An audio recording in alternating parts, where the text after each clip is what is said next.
in the sense that you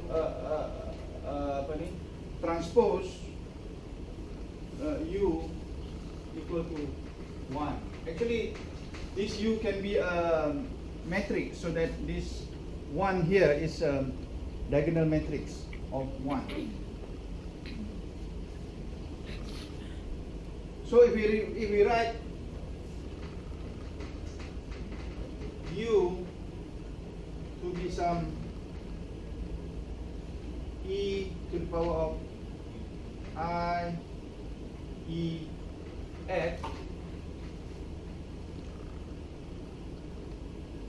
this e here is a real parameter, meaning it's a real number, okay? The imaginary is already written I here. And then this f is called the generator of transformation.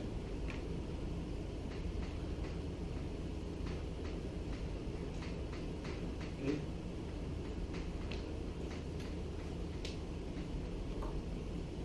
What does this mean?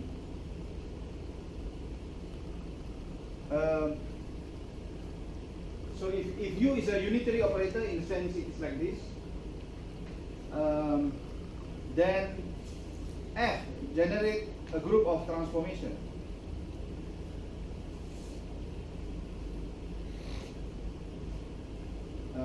What does this mean? Suppose so F generates a group of transformation.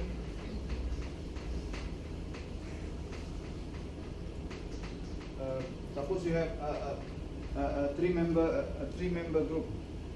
Just for example, suppose you have a G1 dot G2 dot G3.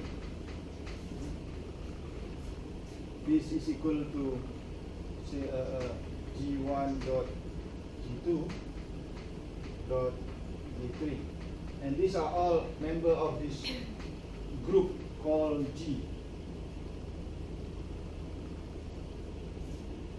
And G dot identity give you a G I G, for example. This G here could be 1, 2, 3. This is arbitrary. I don't want to put an index I here because actually this G represents all the three. And then this G dot G minus 1 equal to I equal to G minus 1 dot G.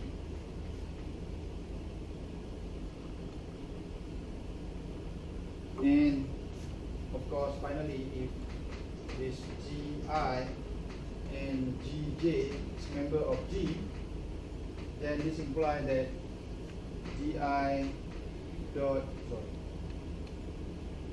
Gj, now I put the I and J, is a member of G. So this is a very simple what do you call it, introduction to group theory.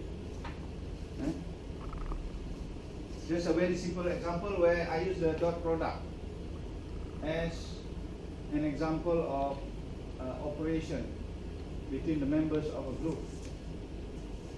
And this F here generate this group, and basically this G can be plugged in into here for U to operate.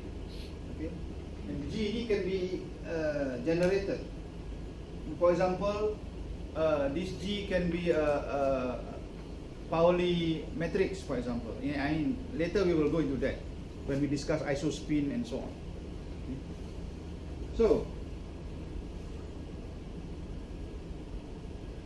So why is this idea of group important? You will see later that in general, the group is a kind of a mathematical or abstract entity. So if here, suppose you have this so-called abstract entity, what we call the group, okay? And then here you have the physical symmetry, because we want to associate physical symmetries with groups. So this is what typically we measure or what we observe, and this is the mathematical structure that actually describe it. So if you have, say, an SO3, the so-called special orthogonal, itu sebabnya nama SO, special orthogonal group with 3 members. These are group of rotation. The equivalent here is the group of rotation about the 3 axes lah, about X, Y, and Z. That's why it has 3 members here, axis. So this give you the, later we will see that this will give you the conservation of momentum. Okay. I mean, we will go into that later. And then you have the U1. This is group of 1D rotation.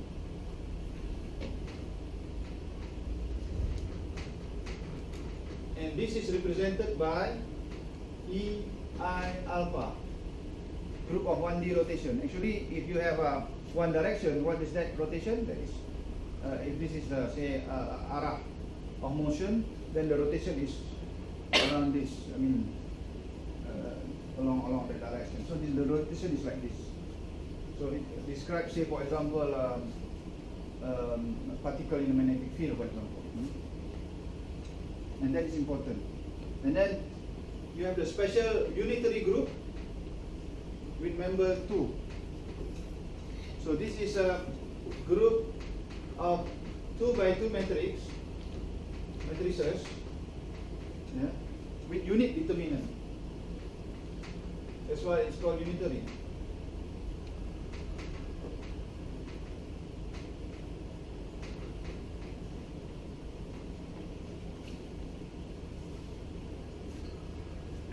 You will see later that that this describes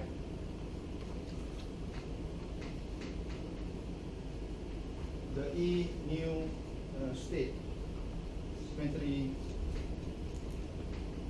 or weak interaction or weak force. And later we will use this SU2, but the most elegant is the SU3, where this is the same group of 3 by 3 matrix with unit determinant, okay?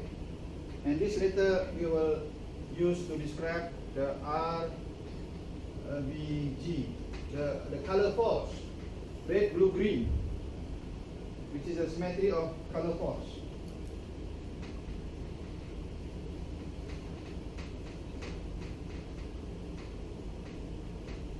The strong interaction. And there you have the gluon, which is the color charge. Now let's describe in slightly more detail here.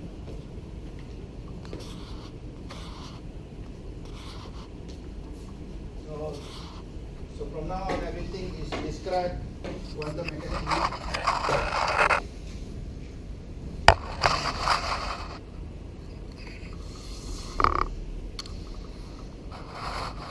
So just now we say that this unitary operator is written as EIEF.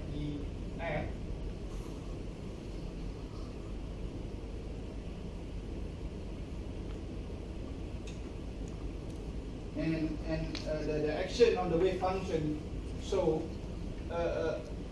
this U psi will be EIEF psi, and later now when I try to open up this EI, you will know why the unitary or the symmetry operator is written in terms of e to the power of IEF.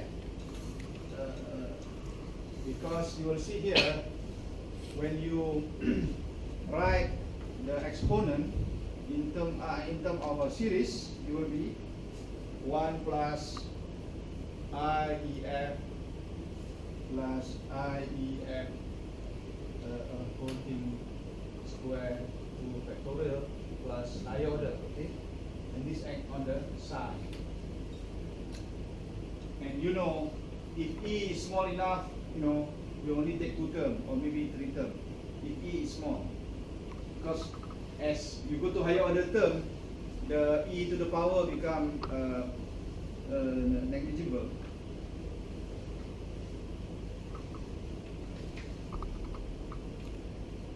Now this F here, the generator, in general, and this generator F could be what you call it, the matrix, okay? The generator itself. So it's F is, if F is a matrix, so is U, okay? Because of this expansion. So kalau F is a matrix, then suddenly U is a matrix. And that's why Heisenberg is the first person or one originator of the quantum mechanics who used the matrix technique to derive result. So, so in general, of course, F does not equal to the transpose. Okay,